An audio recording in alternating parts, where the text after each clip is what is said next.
Oh,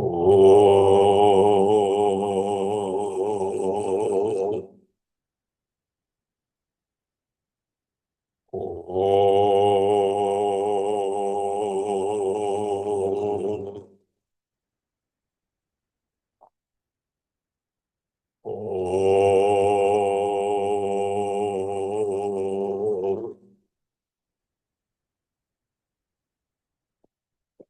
And let's get out our chanting sheet.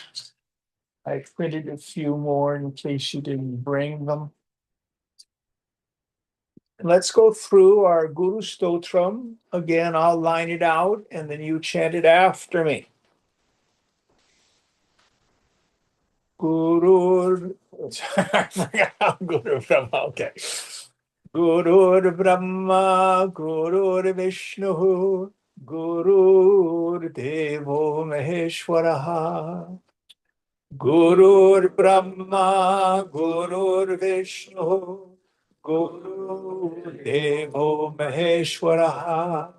Guru Reva Param Brahma. Gurureva Param Brahma Tasmai Sri Gurave Namaha. Tasmai Sri Gurave Namaha. Chinmayam Vyapyat Sarvam. Chinmayam Vyapyat Sarvam. Trilokyam Sacharacharam. Trilokyam Sacharacharam. Tatpadam Darshitam Yena. Tatpadam Darshitam Yena. Tasmai Sri Gurave Namaha. Tasmai Sri Gurave Namaha. Tvameva Mata Chapita Tvameva. Tvameva Mata Chapita Tvameva. Tvameva Bandhuscha Sakha Tvameva. Tvameva bandhuscha sakha tvameva.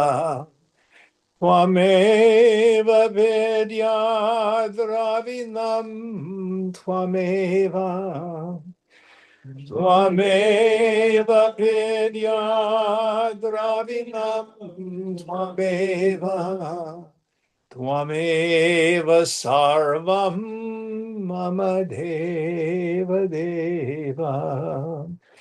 Tvameva sarvam mama deva deva. And it repeats. Tvameva sarvam mama deva deva.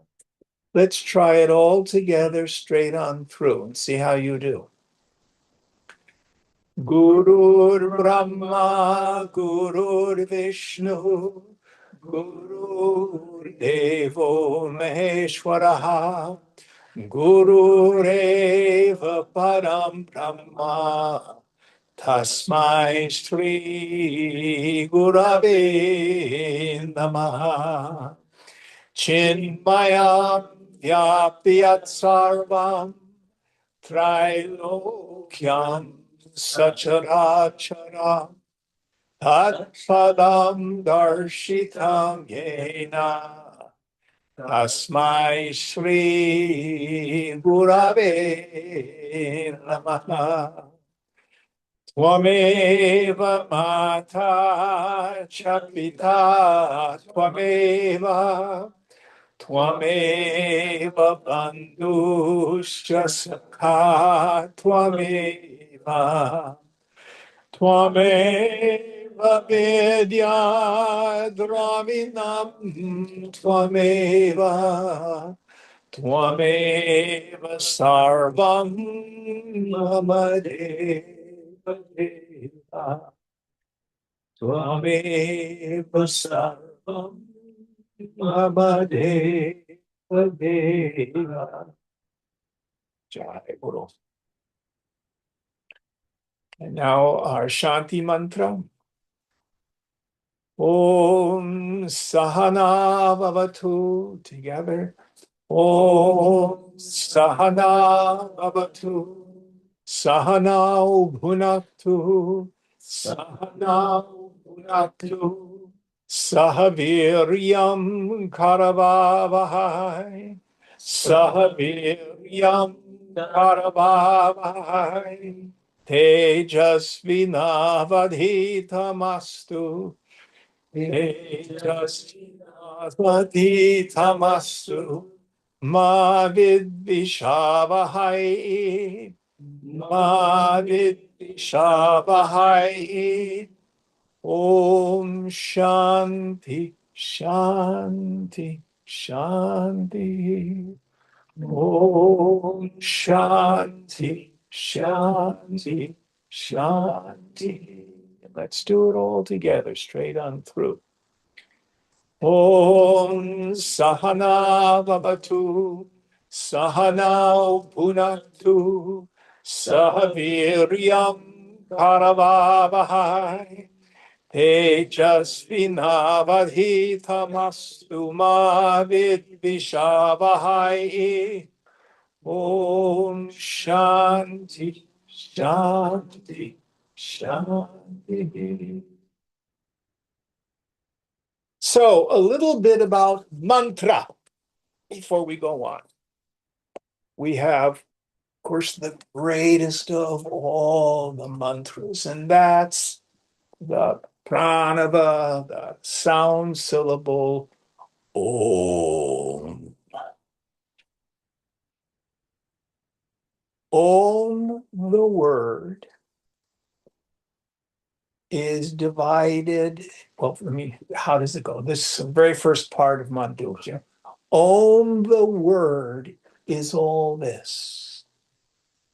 That which is beyond all this is also verily Om. Om is divided into Chatushpada, 4 quarters. A, U, Ma, and silence. And there's a practice implied. Whatever mantra you're chanting, never forget the 4th part. Surrounded with silence. A stands for the waking state. U stands for the dream state. Ma stands for the deep sleep state. And the 4th, it's called the Turiya, is not another mind state. It's just the 4th in the series of discussion. It's the awareness in which all 3 mind states occur. And when we have those moments in meditation, when the mind itself is gone, the turiya remains. That was hard to understand, just put it on the shelf. But others of you, why the hell do we chant Om all the time? Well, that's why. So all of our services, all our rituals, all our classes, all our repetitions, mantras, always start with Om. I think it occurs in Buddhism too, doesn't it? Not as much, in my experience with it. There's Om Mani Padme Hum. Mm-hmm. What's the 3rd mind state? Waking, dream, and deep sleep. waking dream and deep sleep. Here's the self always illuminating. Here's the mind, waking state, dream state, deep sleep state.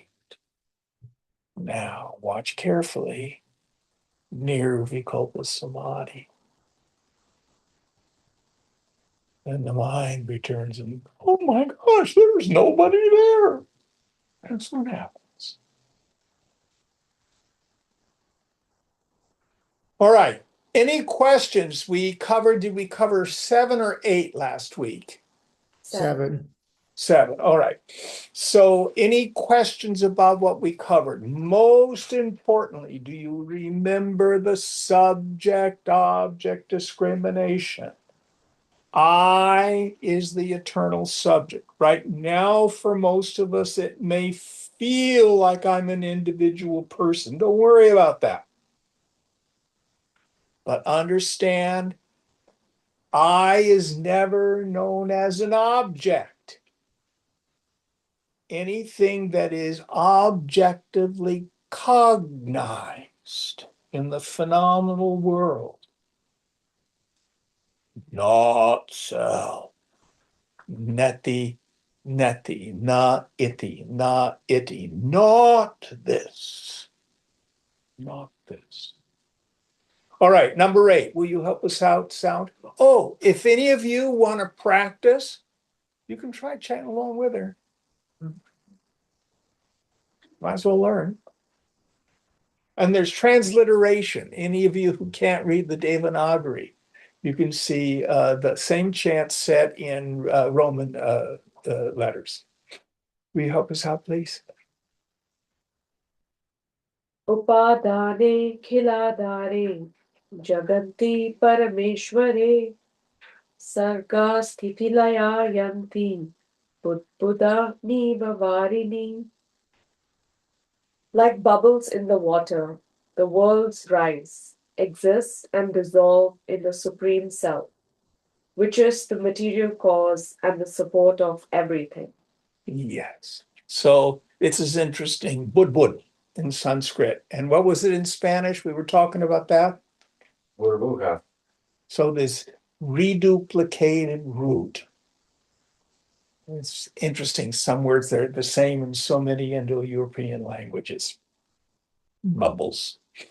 So, real life experience. I was flying into San Francisco. And if you come in from the south, usually that's where you come in, depending on the wind direction. And you fly low over the San Francisco Bay and you'll get really low. Is this going to crash into the water? Anybody ever have that experience? You're looking out the window and it's really close down there. But then the wash from the plane creates this froth on the water. The water is blue-green and the froth is white. And there's the runway. Whew, we landed. But the froth, the bubbles, the breaking waves, however you want to describe them, are they a different substance than the water of the ocean? No. You can go out to Ocean Beach and watch the waves break. And they crest, and when they break, all of a sudden there's the white cresting wave, the bubbles. It looks like it's different than the ocean, but it's not different. Now, this is a place where Vedanta departs from some schools of Buddhism. Some schools of Buddhism are very clear about the impermanence of objects in the world. Everything is impermanent. Is that a teaching some of you who've done Vipassana retreats and stuff? Mm-hmm. Vedanta says it goes much deeper. says, in fact, they're nothing but consciousness appearing as name and form. And the easiest way to understand this is to go to the dream state. You are the God of your dream. And at night, when you dream, you experience, I call it mini Maya. Remember how there was mini me? What was the movie that he was in? Austin Powers. Mhm. I think Austin Powers. Yes, Austin Powers, where there was mini me. So this is mini Maya. So what happens in the dream? First of all, you go to bed and you're identified as the waker. Get in bed, you push your pillow. Then all of a sudden you go to sleep. Sleep can be described as the non-apprehension of myself as the waker. Then what happens? Ta-da! The dream starts. The dream is always just my individual mind, splintering, refracting into a dream body, which is a locus of perception, with a dream ego identified with it most of the time, a dream world of name and form, which appears outside, and dream thoughts and feelings inside. It appears as if there's multiplicity, multiplicitous, I guess that's a word. But in fact, it's my one mind appearing as knower, knowing, known in the dream. Now, you are not as an individual dreaming all this. It is inherent in the nature of consciousness itself, which is kaivalya, one alone, that the whole universe arises in it. Your body, mind, intellect is a character in God's dream.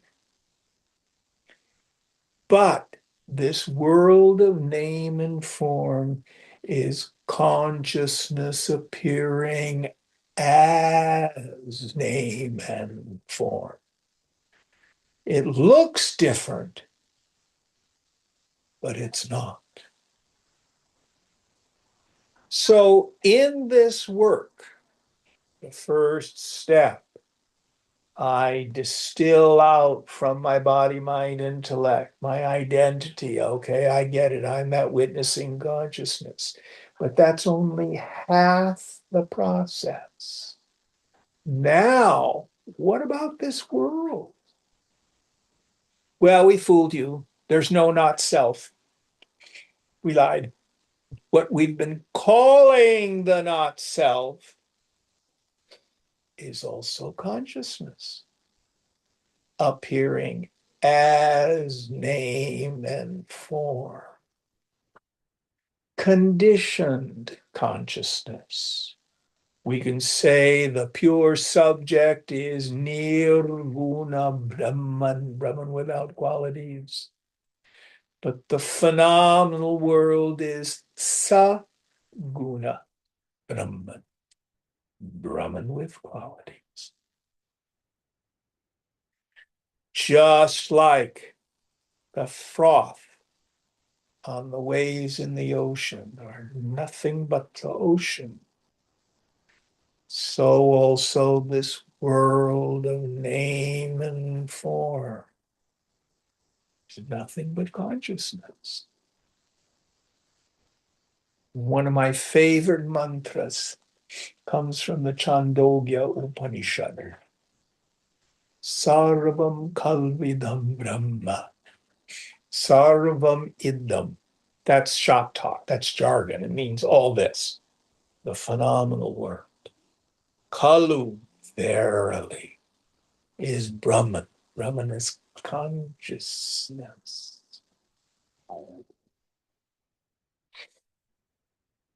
dear friend of mine, his best friend of decades passed away this past week. And in the tradition, what is suggested is that if a loved one passes away, a family member or a dear friend, we're suggested to read the second chapter of the Bhagavad Gita. Did they do that in your family sound? Yes, no? No. No, that's interesting. Any other Indian people, did they recommend it? Yes. Yeah. It's hard. It's hard. Because in the 11th verse, I think it's the 11th verse, Krishna says, you grieve for whom you should not grieve, though what you're saying is intelligent. The wise grieve neither for the living nor the dead. What? It's not saying that it's wrong to grieve. It means I'm not really understanding. And then there's all this teaching. What dies and what never dies. That's what the whole second chapter is about. That's the whole second chapter is about. Just like when the waves crash on the shore and the wave is destroyed. No, nothing has happened to the ocean.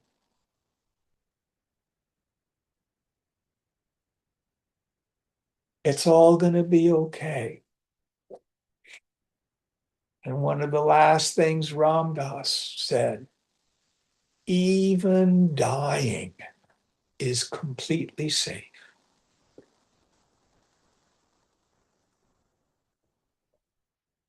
This is hard teaching. So if you find yourself resistant to it, just put it on the shelf. If this verse does nothing more than get you to question the fundamental, concrete like reality of the phenomenal world, then it's done its job. Any thoughts or questions on this?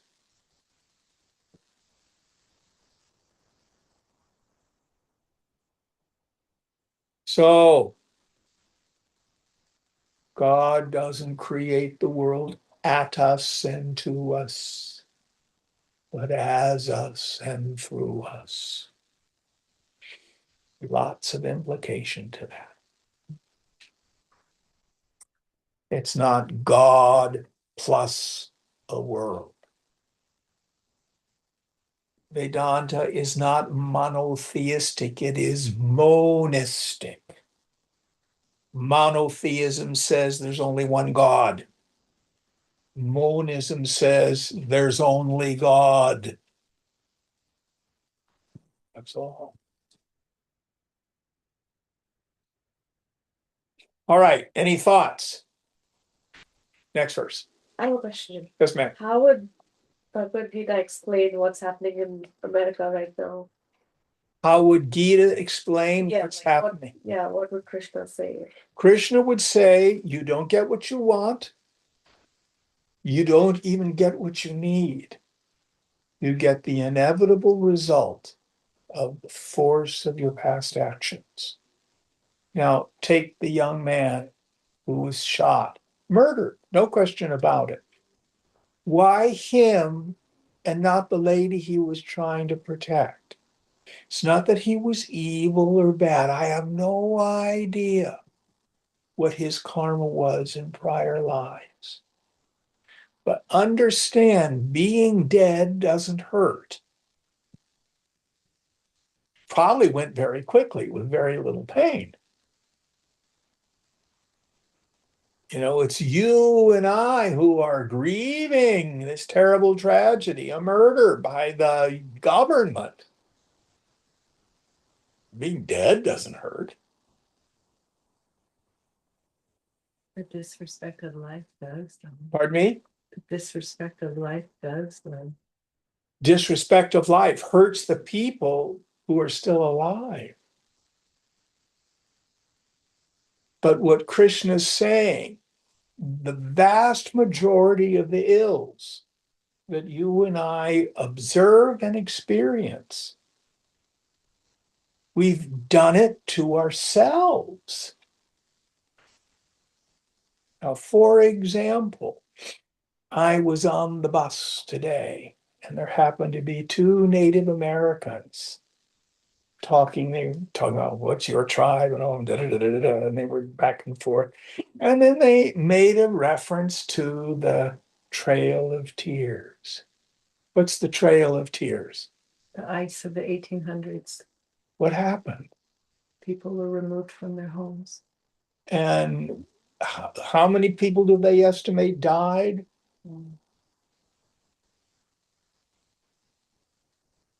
Hundreds of thousands.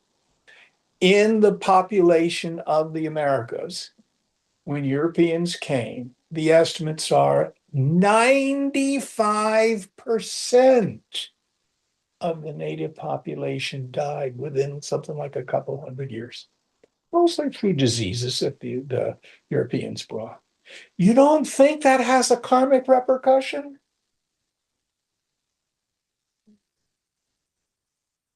What's this country done? The nations we've whose governments we've toppled, the colonialism, things like that. We don't get away with anything in life. You can run, but you can't hide. You got to clean it up. I don't think it's an accident what's happening, but God has nothing to do with it. And you know, the best proof from that, just go walk in the redwoods. People haven't messed it up. And it's beautiful. That doesn't mean that one animal may not eat another animal for food. Yes, there's violence in nature, but it's not like what people do to one another. So I'm of the opinion that the vast majority of human suffering we've brought on ourselves. And it's interesting because I'm getting a little bit off the script, but the scripture, but this is important. Swamiji was a Marxist when he was a younger man, as was I. And one of the things that he came to, which I completely agree with, yes, there are certain economic and political systems which are inherently oppressive, but far more than the systems is the poor character of people in leadership. So, for example, we had communism in the Soviet Union, but it was being wielded by Stalin. At the same time, in Tibet, there was feudalism, but the people in leadership, not saying they always did it, but they at least aspired to spiritual, nonviolent values of Buddhism. My sense is, I think the Tibetans were probably a lot happier than the Russians at the time. So it's not just systems. Character has a lot to do. And much of what Bhagavad Gita especially teaches, and Ramayana, it's another one, is how to live according to the Dharma, how to live a righteous life.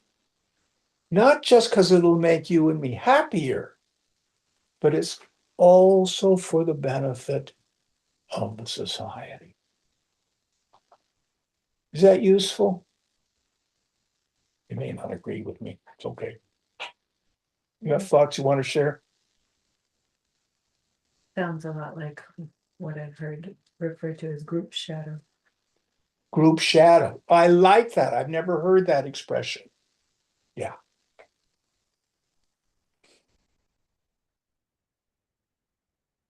And we know hurt people hurt people.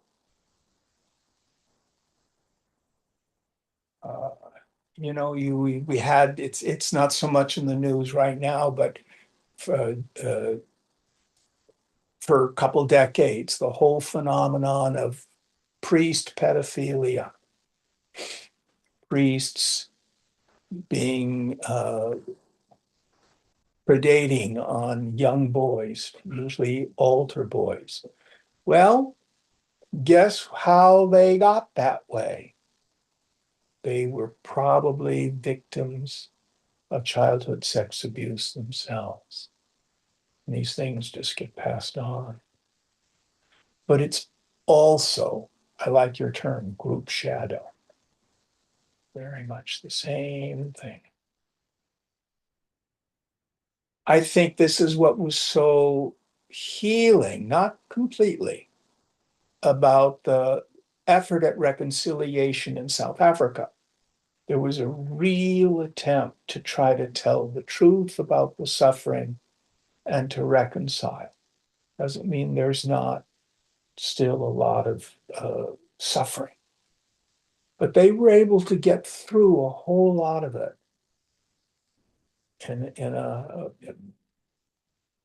in better cultural health than many other places. Does that make sense? And anyway, we are not punished for our sins, we are punished by our sins. And the law of karma at the level of the equipment, the body, mind, intellect, whatever action, gross or subtle, so it's not just physically what you do, it's also the intention, goes out and eventually will return in kind. So, for example, if somebody is robbing a liquor store and stabs somebody, oh, that's violence, that's terrible. But if they're a cardiothoracic surgery and they take a scalpel and open up someone's chest to save their life and operate on their heart, they're both stabbing people, but the intention is so much different. So it's not just the action, it's the action combined with the intention. Good stuff. By the way, we don't want any stupid questions in this class. The only stupid question is the one you don't ask. So it's meant to be a dialogue. Questions are part of it. It's part of the whole process. All right, next verse.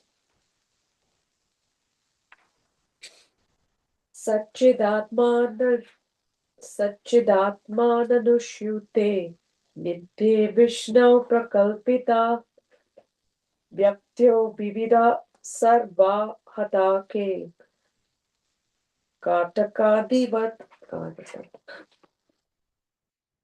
The entire world of things and beings is only a mental projection upon the substratum, which is the eternal, all-pervading Vishnu, whose nature is existence consciousness, just as all the different ornaments are made out of the same gold. So I had this box of jewelry. Some of it was my father's, some of it was my grandfather's. There were things like shirt studs that you wore for formal wear, cufflinks with my grandfather's initials on them. And so I took them up to a jeweler and I said, will you make me a gold ring with these? Just melt them down. And he showed me some designs. Oh, I like that. And I said, how long will it take? Oh, maybe 3, 4 weeks. Well, give me a call. So he calls me and I come back. He opens up this box and there's this gorgeous silver ring. But I gave you a bunch of gold. Oh, the gold turns into silver. You cheated me. No matter what the ornament is, the substratum, the material cause does not change. If it's a ring, a bracelet, a necklace, earrings, nose ring, it's all gold. And the gold never leaves, the technical term is its swarup, its nature, its form. All gold ornaments are nothing but gold. What is different is namarupa, name and form. So also, the material cause of all phenomena is consciousness.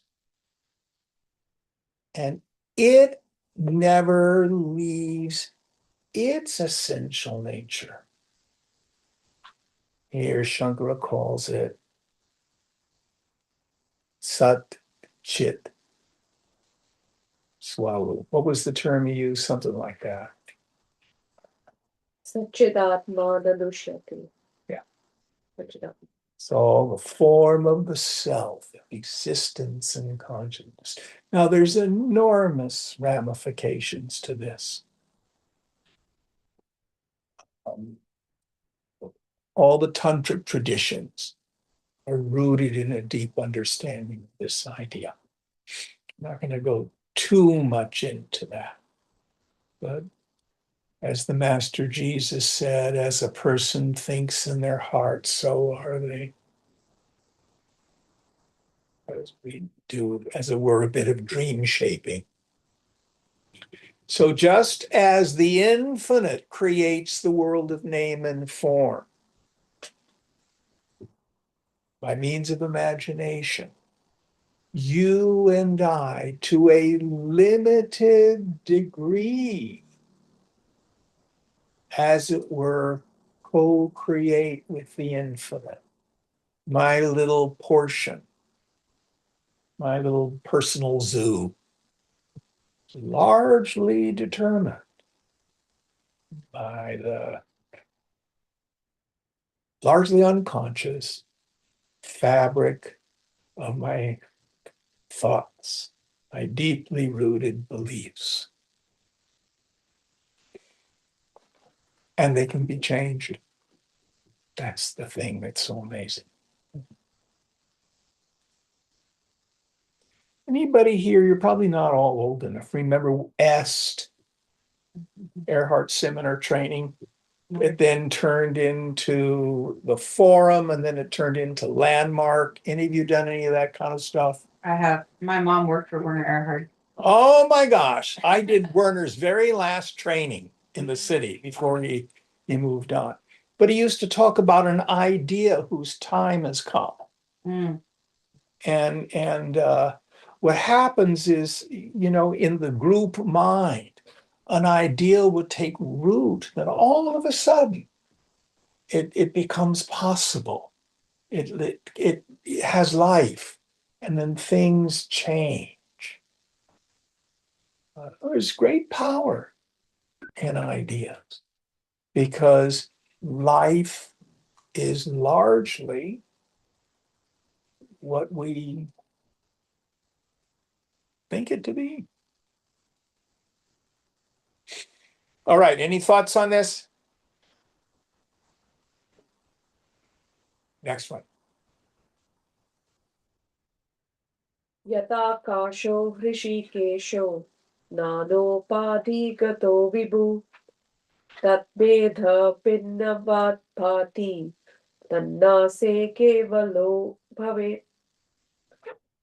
The all-pervading space appears to be diverse on the account of its association with various conditionings, upadhis, which are different from each other. However, upon the destruction of these limiting adjuncts, the space becomes one. So also, the omnipresent truth appears to be diverse on account of its association with various upadhis and becomes one on the destruction of these upadhis.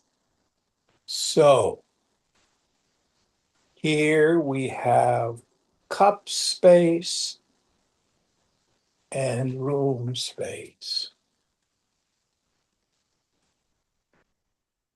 If I had a mug, we could have mug space, cup space, room space.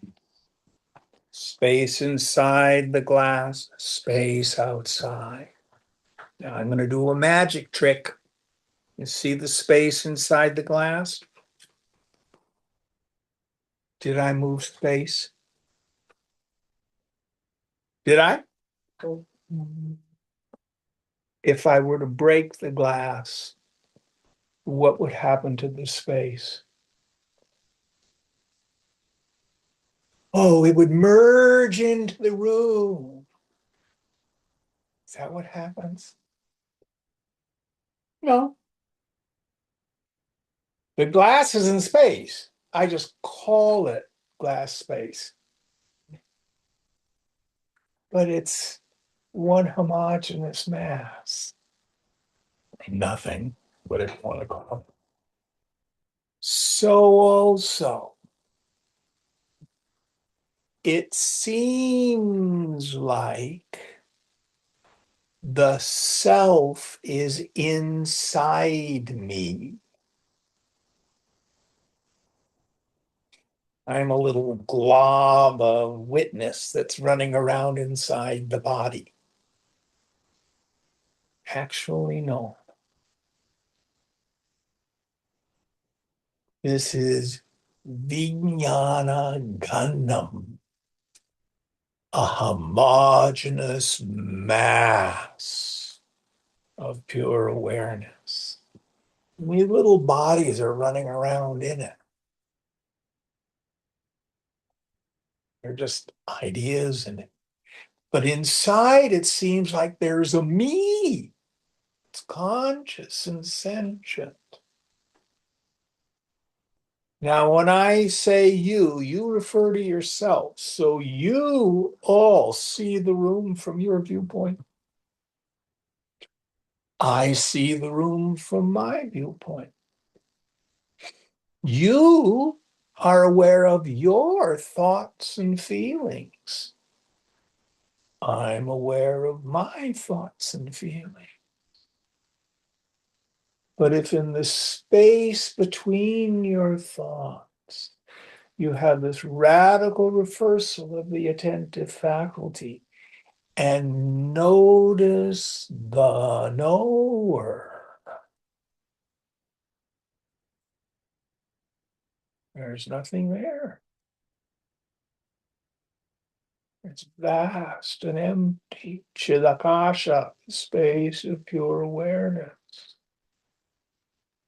The self in me is not like the self in you. The self in me is the self in you.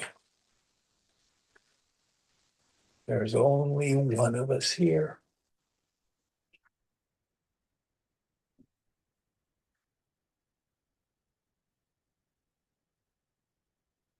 Our bodies are different, our feelings are different, our thoughts are different, our egos are different.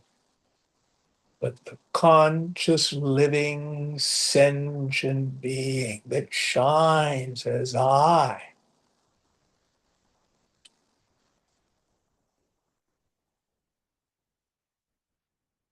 Satchidananda Rupam. My nature is pure existence, consciousness, and no sorrow ever touches it.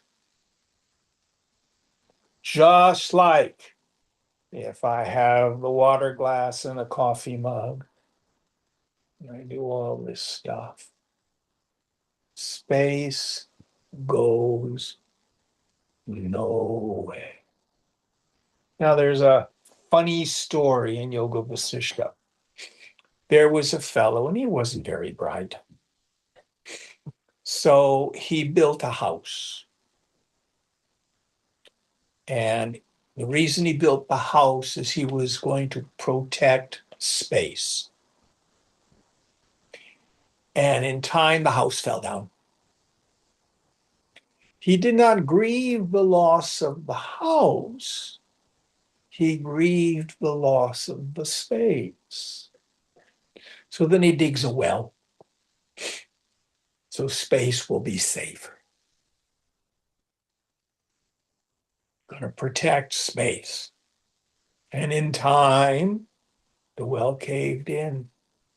He did not grieve the loss of the well. He grieved the loss of the space. And it goes on and on and on. He keeps trying to protect space. Seems like a silly fellow, doesn't it?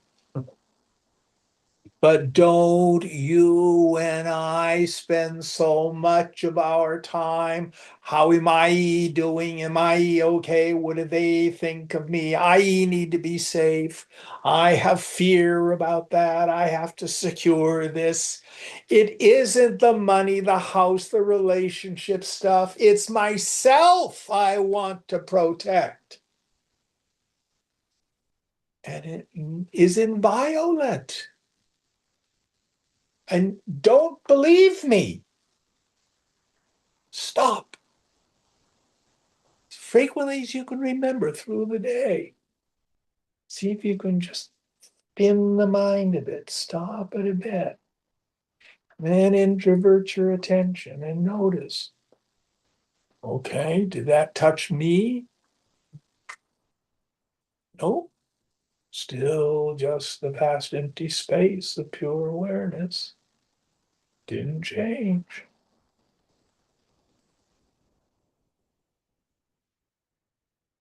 We do this over and over and over again until we're convinced no personal sense of self is me. It's just a kind of thinking.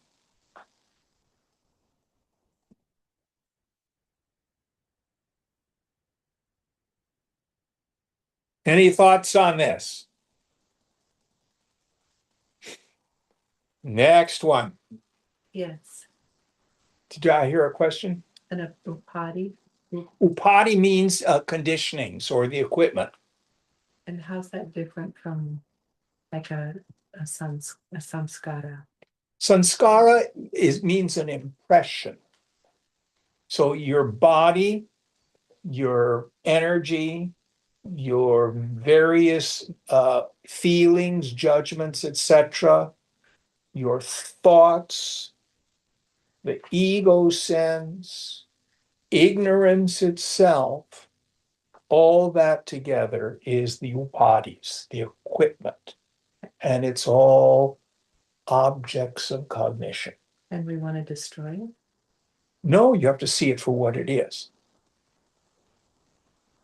Think of it this way. Did you see the very first Star Wars movie? Did you? At the drive-in movies. So remember when R2D2 projects the, what do they call it? The hologram of Princess Leia. Something sound Obi-Wan Kenobi, Obi-Wan Kenobi. Remember that? Do you? I can't see if you're not. Yes, I do. So Vividly. if someone wanted to kill her, could they take a sword and stab that little hologram of Princess Leia? No. Why not? It exists in the mind of someone else. It was like an optical illusion. Seen, but not real. So it's not about destroying the upadis. It's about seeing them for what they are. Another real live example. During the Middle Ages, the first part of the Renaissance, people were convinced the world was flat. Nobody sailed from Europe west out of sight of land. Because they didn't want to fall off the edge of the world. All the people in Europe practically believe this. Did it make it true? Yeah. So mass agreement is no test of reality. That's the point. So what the verse is saying, seen but not real. Train tracks meeting in the distance, seen but not real. Mirage waters in the desert, seen but not real. So in the mythology in Hinduism, Lord Shiva over there has a third eye. What happens when he opens his third eye? What's the mythology? Yeah, it doesn't mean everything kind of, it's the jnana chakshu. It means my belief in the otherness of the phenomenal world, that it's concrete and solid and separate from me, and most dastardly, inherently joy-giving or misery-producing. That's what gets destroyed. It's like the 6 or 7-year-old, and there's a rainbow in the sky. And she says, "Oh, mommy, let's get in the car and go find the pot of gold at the end of the rainbow." Mommy says, "There's no pot of gold at the end of rainbow." "But I see the rainbow." "Let's go driving towards the rainbow." What happens as they drive to try to reach the rainbow? Keeps moving. Seen, but not real.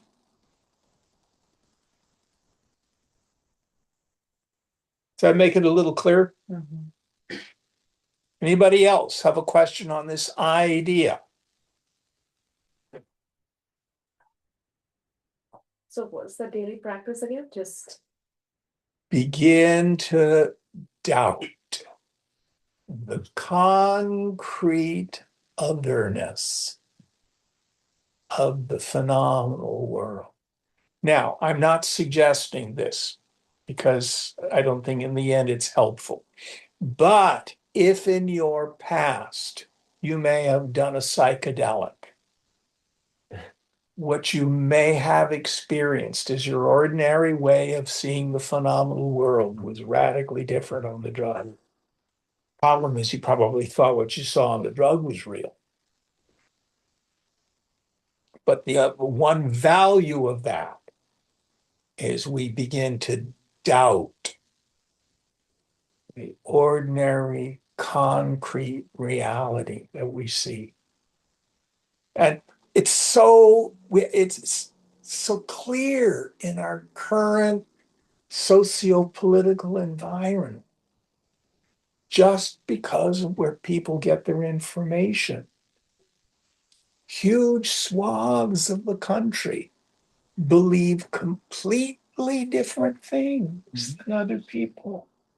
And for them, it's so real. What is it?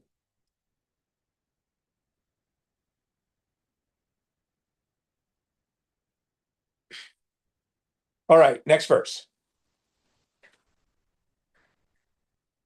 Nanopati Vashadeva Jati Varnashramadaya Atmanya Ropitasyo Toye Rasavarnadhi Vedavat.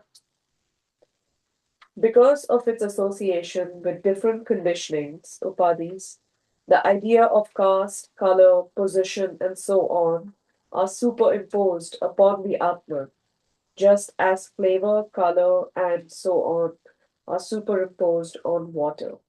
So water in its pure form is essentially colorless and not almost tasteless.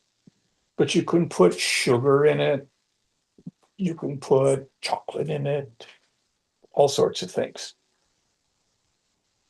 So basically, what we'd have is the phenomenon of adhyasa. Have we talked about that yet? I can't remember. Adhyasa means superimposition. I think we did. We talked about the snake in the rope. Yeah.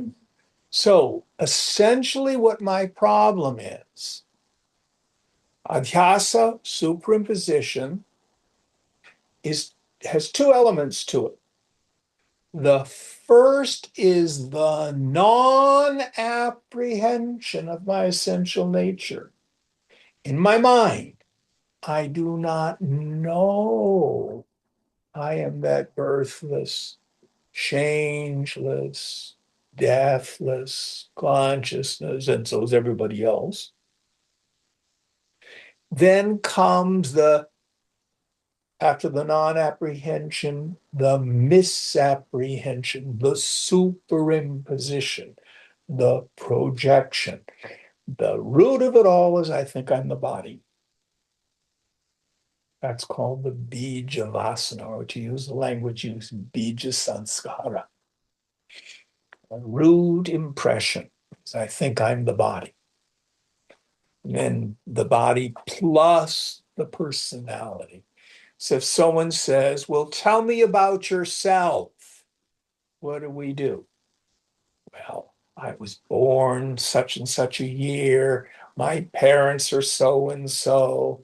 I grew up at this place. I went to school here. I have this job.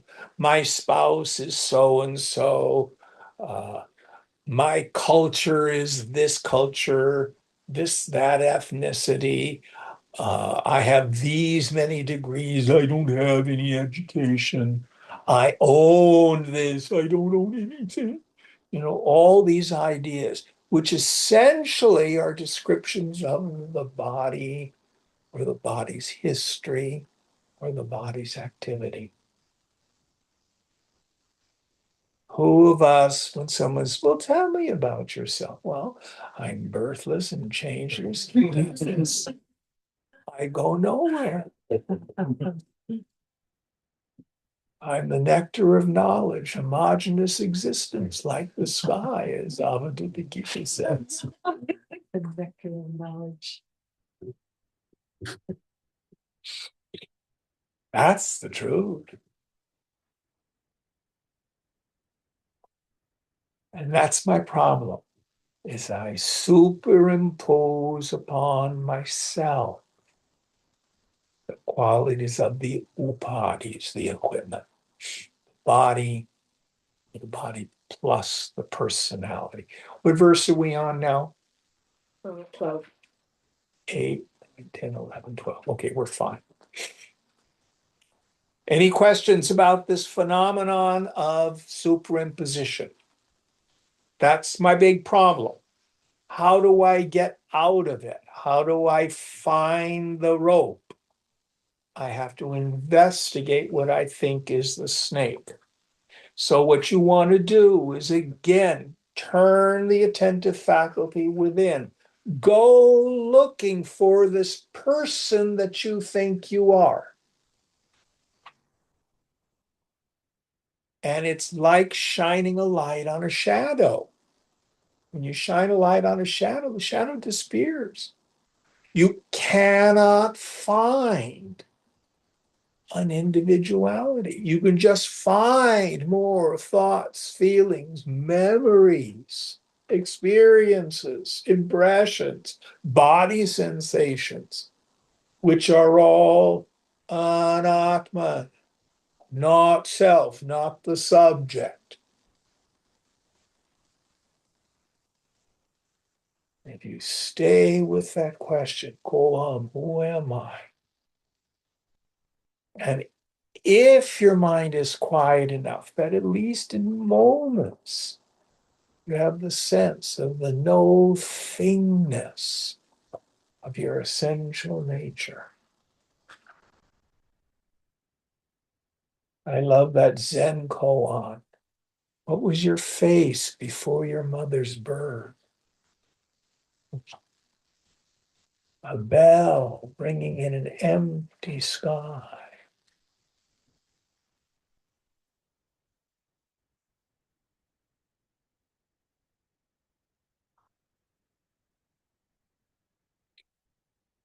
Fundamentally different than this deeply rooted habitual experience. I'm Jim. I'm this meat lump or caste, creed, stuff like that. What we would say in modern times, my job, my ethnicity, my gender identity, my education, my politics, all the same, all the same. There's nothing wrong with those things. You just have to understand it's not you. All right, next one. Panchakrit Mahabhuta Sambhavam Karma Sanchitam Shariram Sukha Dukkhanam Bhogaya Tanu Muchyate, determined for each individual by his own past actions and made of the five elements that have gone through the process of fivefold self-division and mutual combination, Panchikarna, Panchikarana, is born the gross body, the medium through which pleasure and pain are experienced, the tenement of experiences. So I think in this particular edition, you'll see this chart that Swamiji has. They look like little Pac-Man things. Don't pay any attention to it. It's much easier to understand with a little bit different paradigm. So the tanmatras, the five elements, earth, air, fire, water, and space. This used to drive me nuts. Those aren't elements. Earth isn't an element. Water's not an element. Hydrogen's an element. Oxygen's an element. And that's not what it meant. It's all connected with perception. So everybody look at the coffee table. What's the coffee table made of? Wood. What's wood made of? Cellulose. What's cellulose made of? Well, mostly carbon. That's what we would say the coffee table is made of. But if you had a dream that you were here in my living room and you saw the coffee table in your dream, what would the dream coffee table be made of? Dream cellulose. Hmm? Dream cellulose. Well, actually, this is what the ancients would say.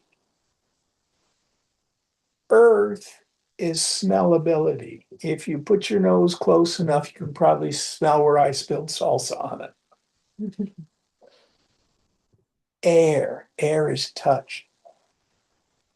You can put your hand on the table and touch it. Fire is seeability. You can see the coffee table. Water is tasteability. If you lick just behind the bowl, you could probably taste a little bit of the salsa that's left. And space is sound. If you knock your knuckles on the table, you can hear it. So the tanmatras have to do with the five senses.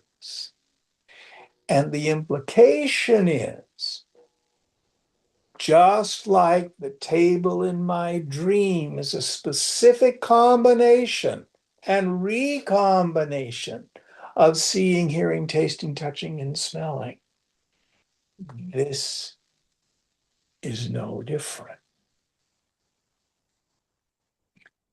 Everything in the phenomenal world. Now, other beings have different senses. I always think of a shark. What do they call those little pits on the nose of a shark? Anybody remember? But they can sense the electromagnetism in the little crabs and fishies' bodies. They can hunt with that. They have a sense we don't have.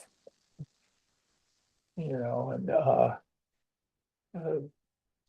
electric eels, they have completely different sense structure. The point is, we have these five.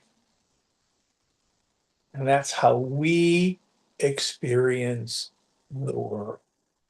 And the point that Shankara is getting at here is the whole phenomenal world, which I think is concrete, solid, and separate from me, is actually just made up of the panchakarana, the panchakriti that he says here.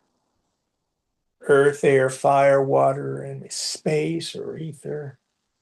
Seeability, hearability, tasteability, touchability, smellability. That's what's really here. And each with a unique combination of those sense activities. Now, I think this makes a lot more sense than his little Pac-Man thing. This particular understanding we get from other scriptures. So I think it's a much more valid way of talking about it. So that was 13? That was 12. 12. Okay, one more.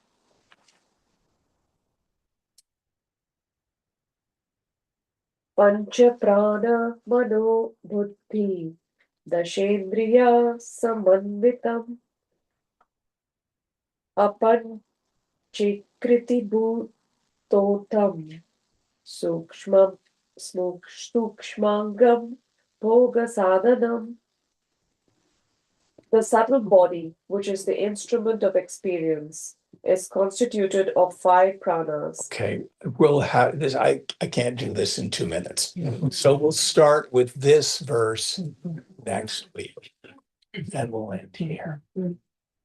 Om Purnamada Purnamidam Purnat Purnamudachyate Purnasya Purnamadhaya Purnameva Vashishyate. Om Shanti Shanti Shanti. Hari Om Sri Guru Pyo Namah. Hari Om.